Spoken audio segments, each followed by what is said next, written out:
Terima kasih Mas Khalid atas kesempatan yang diberikan. Bismillahirrahmanirrahim. Assalamualaikum warahmatullahi wabarakatuh. Waalaikumsalam warahmatullahi wabarakatuh. Yang saya hormati Pak Azharuddin Latif, Pak Maudi, serta Bapak Ibu dosen yang kalau saya lihat dari partisipan ini beberapa saya kenal ya. Mohon maaf tidak bisa menyapa satu persatu, tapi alhamdulillah di pertemuan yang keempat ini Bapak Ibu masih bisa meluangkan waktu walaupun di tengah-tengah kesibukan, dan beberapa juga izin kepada kami mungkin karena ada keperluan lain di perkuliahan. Tetapi tidak masalah karena nanti semua materi dan segala Q&A maupun recording nanti akan kami sampaikan di Linktree yang akan kami sampaikan di akhir. Nah, Bapak Ibu, di pertemuan keempat ini sebagaimana disampaikan tadi oleh Mas Khalid, bahwa kita akan membahas satu produk yang ini sangat unik dan tetapi tidak banyak dikenal, belum banyak dikenal dibandingkan dua produk sebelumnya. Kalau Bapak Ibu kenal saham, kenal sukuk, ya. Tapi kalau reksadana, ini reksadana, kalau Bapak Ibu nanti mengajar ke anak-anak, biasanya itu mungkin baru sebagian yang mengenal. Padahal reksadana ini ya begitu besar peluang pengembangan produknya, karena di reksadana ini nanti bisa ada saham, ada sukuk. Nah, seperti apa gitu ya konsep dan bagaimana mekanisme pembentukannya akan kami sampaikan sesaat lagi. Boleh ditampilkan Mas Hari bantu tayangannya.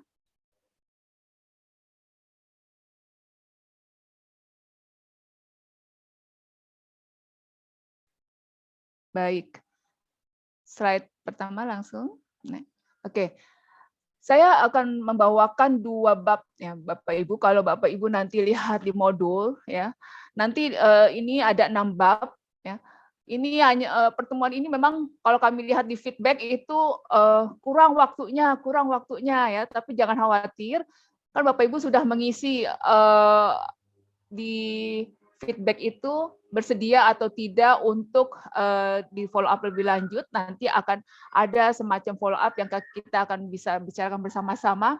Nah, untuk di bab 5 ini tentang reksadana syariah dan produk investasi lainnya, sedangkan nanti di bab 6 itu terkait dengan pengelolaan investasi yang memang benar-benar untuk menjadi sarana pembelajaran bagi teman-teman mahasiswa bagaimana mengaplikasikan ilmu-ilmu yang sudah didapat di pasar modal syariah. Baik, yang pertama di bab 5 ini tentang reksadana dan produk investasi lainnya, ada konsep reksadana syariah, ya. Kemudian nanti jenis reksadana syariah, pembentukannya seperti apa, dan nanti inovasi produk yang seperti tadi kami sampaikan. Next. Next. Oke. Bapak Ibu pasti ya sudah tadi karena benar semua tadi di Kahoot ya. Reksadana itu adalah wadah yang digunakan untuk menghimpun dana masyarakat pemodal dan diinvestasikan ke dalam portofolio efek oleh manajer investasi. Jadi kalau misalkan boleh ya stop dulu ya Mas Hari ya. Kalau Bapak Ibu lihat nih di gambar ya, ada wadah telur ya, di sini telur ya. Nah, di situ ada berbagai macam telur. Mohon maaf nih ada fogging di dekat rumah saya nih sebentar.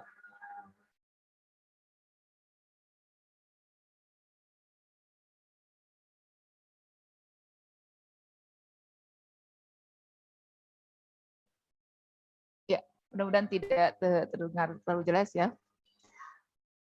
Suatu wadah ya, wadah di mana kalau Bapak Ibu lihat di slide ini ya ada beberapa telur di dalamnya. Itu telur-telur itu kita anggap adalah suatu efek ya, di mana efek di sini bisa menjadi saham, bisa menjadi sukuk, bisa gabungan di antaranya.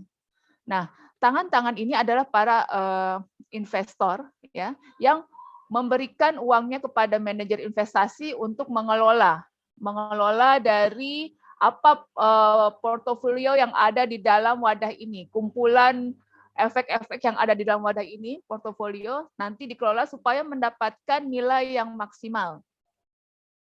Nah, Lalu apa bedanya dengan reksadana syariah? Ya. Reksadana syariah pada intinya adalah pengelolaannya tidak bertentangan dengan prinsip syariah. Ya. Karakteristiknya ini dikelola sesuai prinsip syariah, nanti akan ada sesi tersendiri. Kemudian diinvestasikan hanya pada efek syariah. Dan ini salah satu ciri yang penting adalah adanya mekanisme cleansing. Selanjutnya diawasi oleh DPS. Next. Ini perbedaan reksadana syariah dan reksadana konvensional ya, non syariah secara umum ya, seperti yang disampaikan tadi dari sisi pengelolaan ya, tentunya berbeda. Kemudian dari isinya tadi telur-telurnya juga berbeda. Tadi telur-telur syariah kalau misalkan dianalogikan ya. Ada saham syariah, sukuk ya, dan deposito misalkan depositonya pun syariah. Kalau reksadana konvensional tentunya yang non syariah. Tetapi kalau reksadana konvensional bisa juga dia menaruh wadahnya itu situ ada efek syariah ya. Jadi tidak dibatasi, efek syariah ini bersifat inklusif.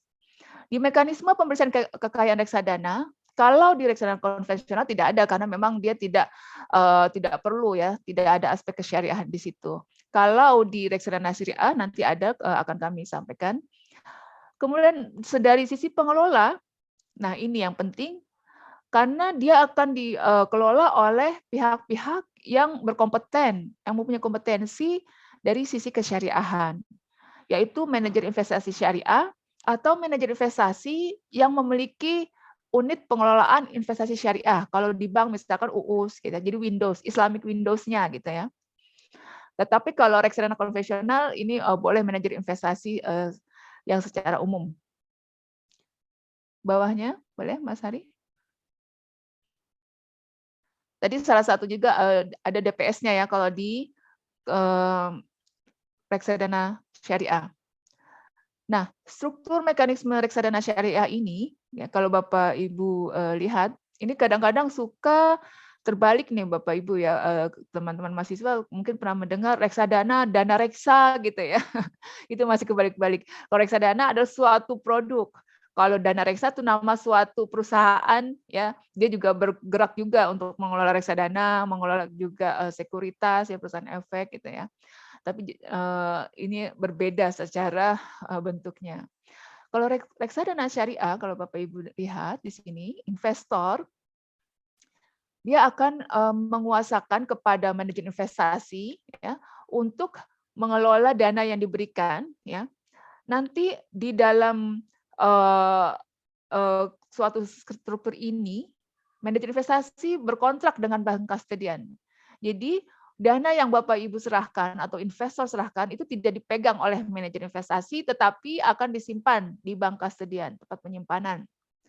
Nah, manajer investasi ya sesuai izin yang diberikan oleh OJK, dia akan mengelola, akan membeli efek-efek yang akan ditaruh di dalam suatu reksadana syariah tersebut ya, akan memilih mana yang bagus, mana yang kira-kira sesuai dengan strateginya dan tujuan dari pembentukan reksadananya ya. Bisa berisi saham syariah, sukuk negara dan instrumen pasar uang syariah dan efek syariah lainnya.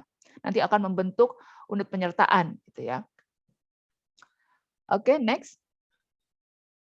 Nah, Bapak Ibu, ini mungkin sebagai pengetahuan juga bagi teman-teman mahasiswa nanti, ada beberapa jenis reksadana syariah. Dikelompokkan berdasarkan bentuk hukum, kemudian isi portofolionya, kemudian karakteristik penawarannya. Next. Kalau berdasarkan bentuk hukum, ya, reksadana syariah perseroan dan reksadana syariah kontrak investasi kolektif. Kalau dari sisi definisi, pengelolaan reksadana yang didasarkan pada kontrak antara direksi perusahaan dengan manajer investasi yang ditunjuk. Itu untuk definisi reksadana syariah perseroan. Ya. Penyimpanan kekayaan reksadananya berdasarkan kontrak antara direksi perusahaan dengan bank kastodian. Oke, ini satu sisi. Satu sisi lain, reksadana syariah kontrak investasi kolektif itu adalah reksadana yang berbentuk kontrak ya, antara manajer investasi dan bank kastodian untuk mengelola investasi kolektif. Mungkin kalau Bapak Ibu dari Fakultas Hukum mungkin lebih mengerti ya dari bentuk hukum ada perseroan. Kalau kontrak ini ya KIK ini singkatan dari kontrak investasi kolektif ini adalah salah satu bentuk hukum ya, tetapi bisa dijadikan semacam alat ya untuk pencapaian keuangan. Next. Kemudian yang kedua berdasarkan isi portofolionya. Kalau Bapak Ibu lihat di sini ada sekitar 11 ya berdasarkan isi portofolio, tapi jangan khawatir, yang paling banyak sekarang istilahnya ditawarkan oleh manajer investasi itu ada 1, 2, 3, 4 ini, yang istilahnya common ya, common, reksadana pasar uang, reksadana pendapatan tetap, reksadana saham, dan reksadana campuran. Selebihnya adalah pengembangan-pengembangan dari reksadana. Khusus untuk pasar modal syariah, ini berbeda dengan konvensional, ada di nomor 6 dan nomor 7 ini. Jadi reksadana syariah berbasis sukuk, ya, yang investasinya itu minimal 85% diinvestasikan di sukuk.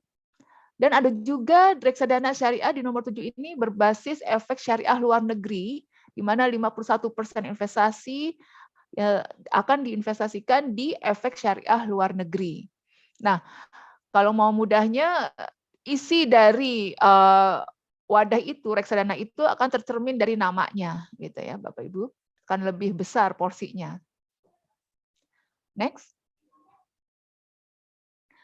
Reksadana berdasarkan karakteristik penawaran, ada reksadana syariah open end, nanti kalau Bapak Ibu pernah mendengar, kemudian juga ada reksadana syariah tertutup atau close end.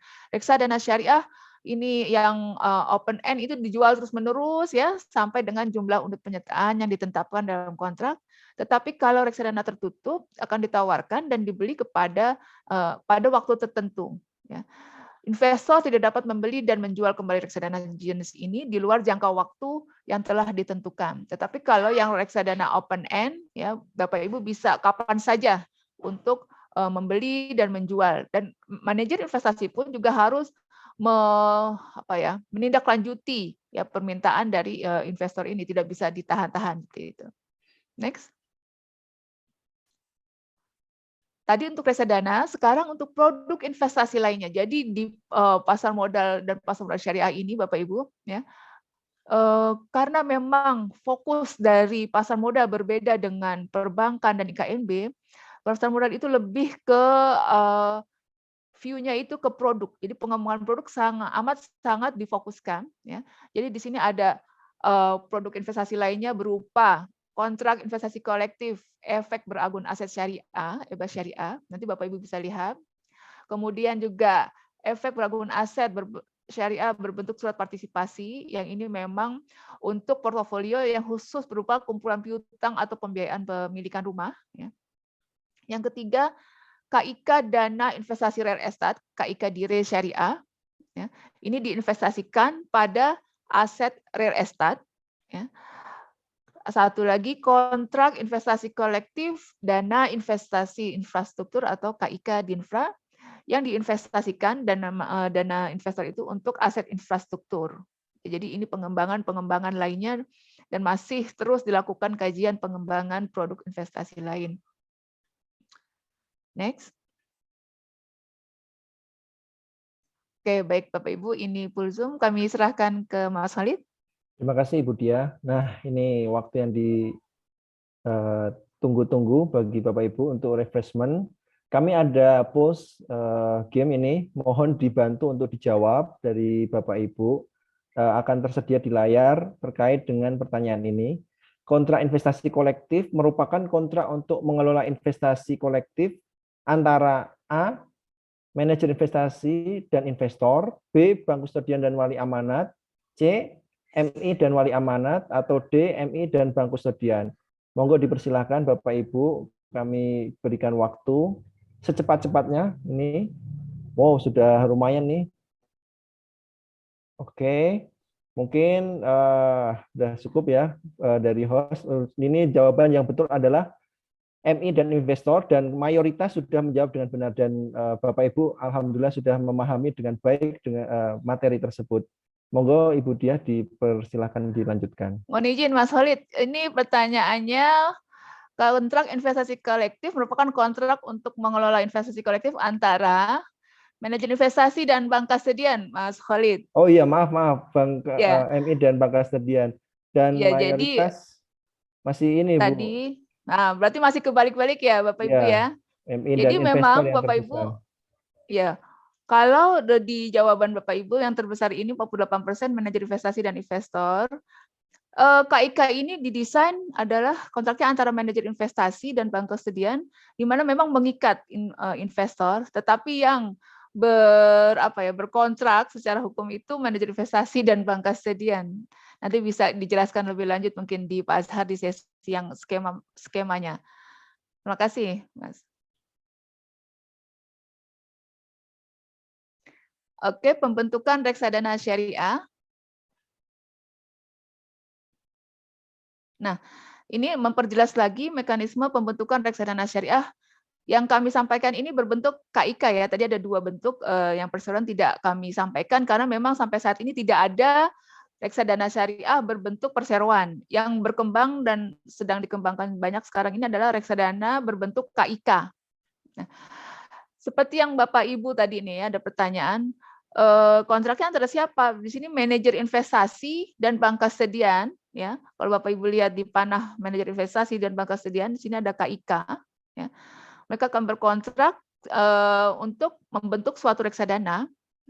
Kemudian juga nanti ada investor ya, dia akan istilahnya subscription di sini akan membeli produk dari reksadana itu ya. Kemudian nanti manajer investasi ini sementara juga akan mengurus izinnya ke OJK.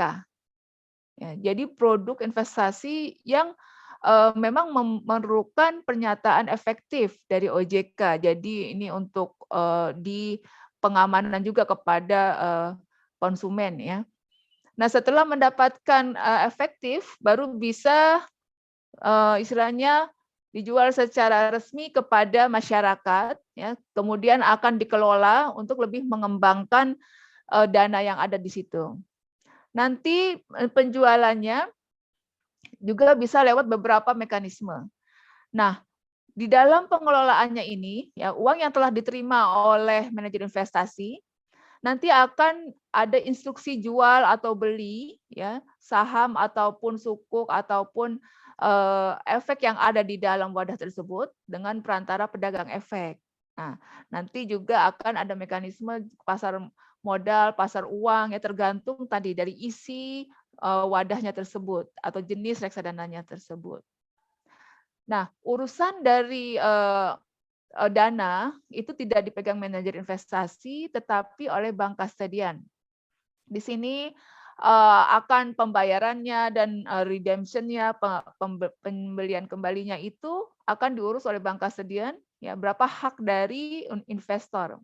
Jadi terpisah asetnya. Dan di sini inilah yang lebih lebih aman dibandingkan dengan mungkin sekarang Bapak Ibu sering mendengar investasi ilegal ya, di mana uangnya itu dipegang oleh perusahaan yang menawarkan. Nah, itu hati-hati di situ. Tetapi kalau reksadana syariah sudah terbentuk secara mekanisme, dia terpisah antara yang megang uang dan yang mengelolanya. Next. Pihak-pihak yang terkait sudah kami sampaikan ya, tadi manajer investasi pun harus berizin dari OJK. Ya, dia perusahaan yang tugasnya memang mengelola. Satu sisi bank kastedian, dia bank umum tetapi juga mengajukan izin sebagai kastedian efek. Ya. Kemudian ada sisi penjual, agen penjual efek reksadana, dia ini untuk menjual. Jadi MI bisa menjual sendiri, bisa juga dengan channel lain ya, agen lain supaya lebih bisa tersebar. Ini nanti bisa lewat bank, lewat e-commerce ya. Kalau Bapak Ibu kalau sekalian lagi online shopping bisa lihat juga di misalkan Bukalapak, Tokopedia ada fitur reksadana, bisa beli di situ.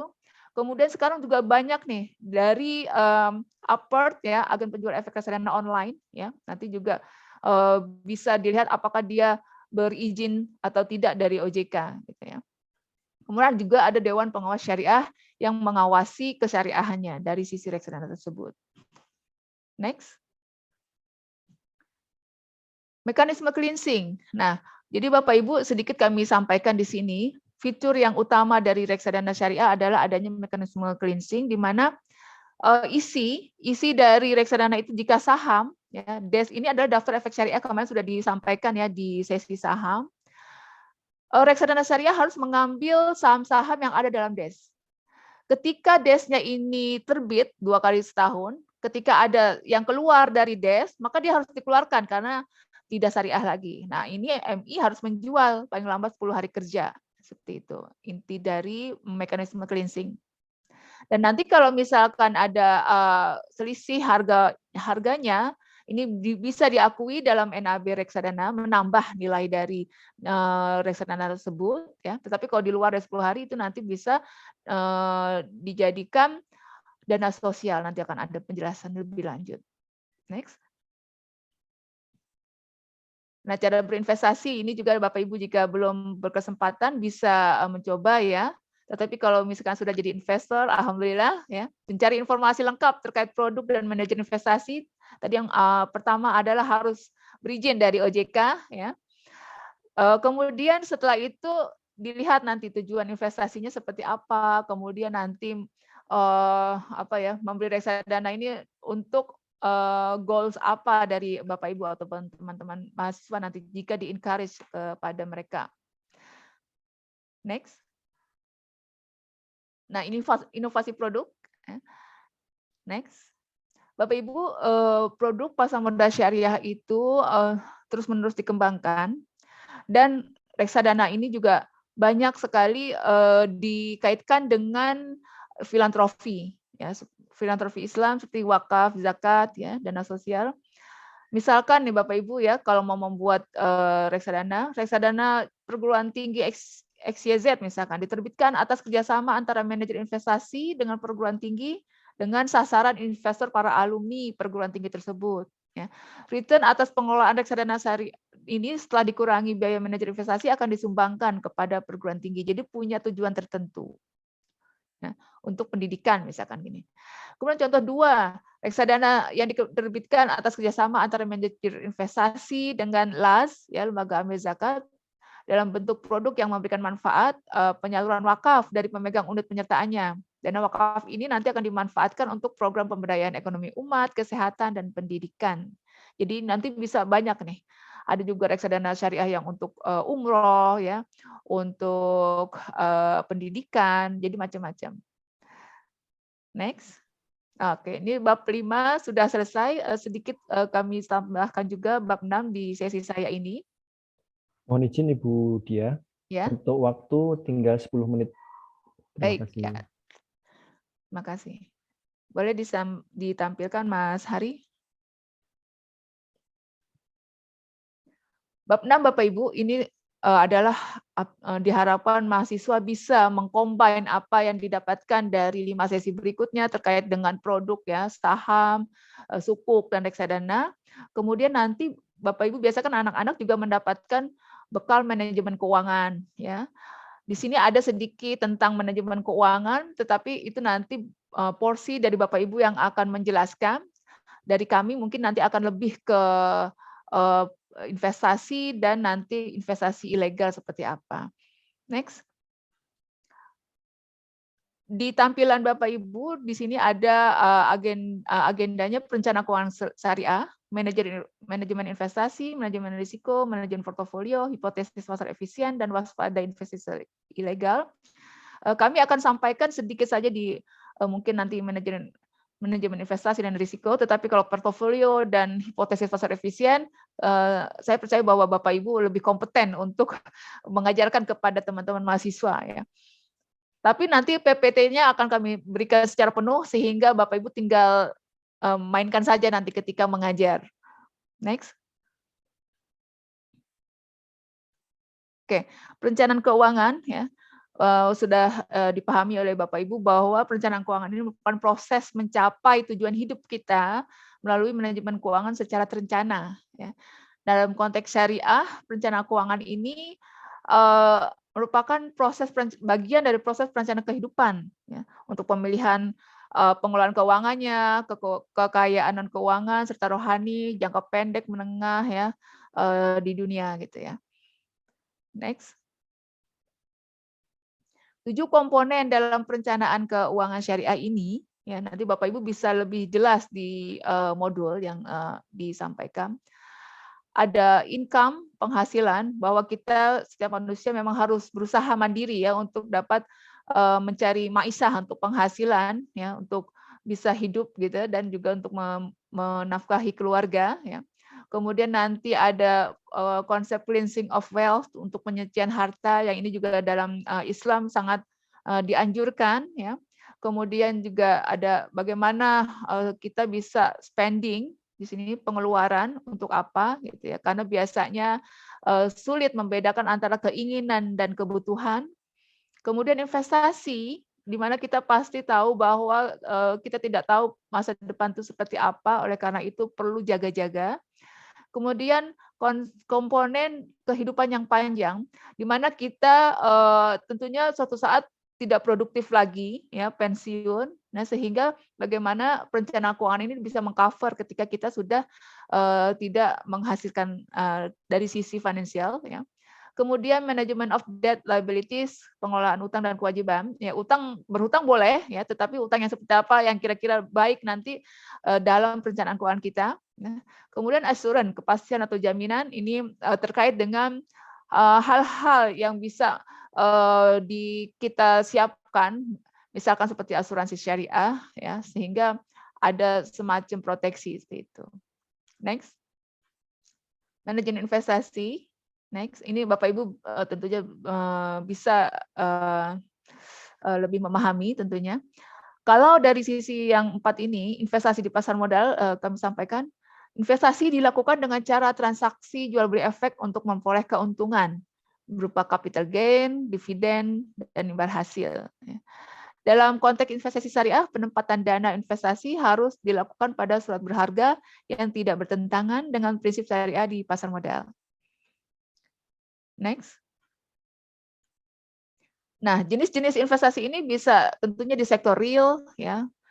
Kemudian juga di sektor finansial yang berupa aset keuangan. Nah, kalau anak-anak milenial sekarang ini mungkin Bapak Ibu lebih paham ya ke teman-teman mahasiswa nih.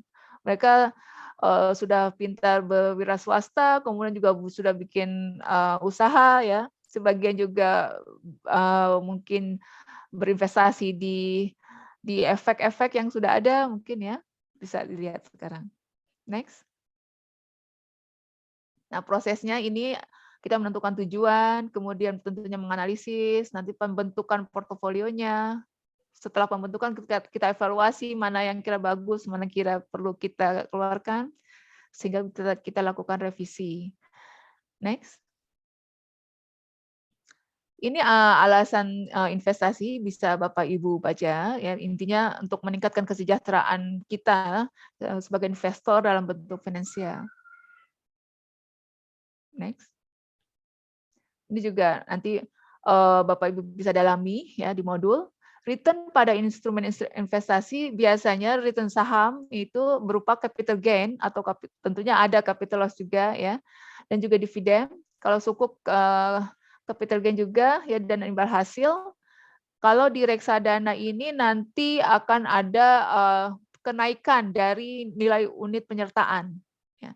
Jadi misalkan tadi Bapak Ibu sudah benar nih 1.000, ketika setahun atau 2 tahun ternyata udah 2.000. Bapak Ibu punya unit penyertaan berapa UP gitu ya, nanti tinggal dikalikan saja selisihnya. Next. Manajemen risiko. Next, mungkin ini bisa nanti disampaikan Bapak Ibu. Nah, mungkin di sini berbagai risiko dari investasi tentu banyak ya. Jadi nanti Pak Azhar mungkin bisa lebih menjelaskan kaidah apa adanya investasi, return pasti ada juga risikonya gitu ya. Kalau dari sisi ada risiko suku bunga, pasar, inflasi, bisnis, finansial, likuiditas, dan nilai tukar mata uang, juga ada politik ya di risiko negara. Next.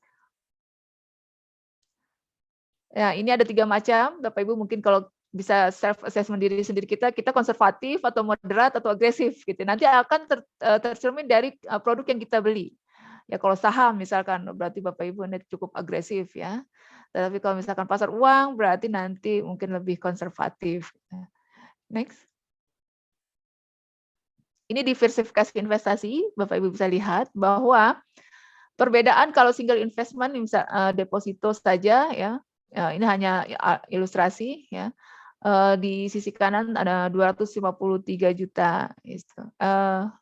Kemudian tetapi kalau misalkan kita belikan bermacam-macam saham, sukuk deposito, ada juga yang realnya ya dari jumlah 100 juta itu ini akan terlihat nanti hasil rata-rata per tahun, jangka waktunya ya, dan di sini diilustrasikan lebih banyak 347. Jadi ini pentingnya diversifikasi tadi ya. Next. Nah, ini waspada investasi ilegal terakhir yang ingin kami sampaikan bahwa Bapak Ibu ini tugas OJK dan kita semua ya untuk memberantas investasi ilegal karena sangat merugikan masyarakat ya. Mereka menamakan misalkan membodohi quote and quote masyarakat yang tidak mengenal terkait dengan literasi keuangan ya. Jadi ciri-cirinya menjanjikan keuntungan tidak wajar.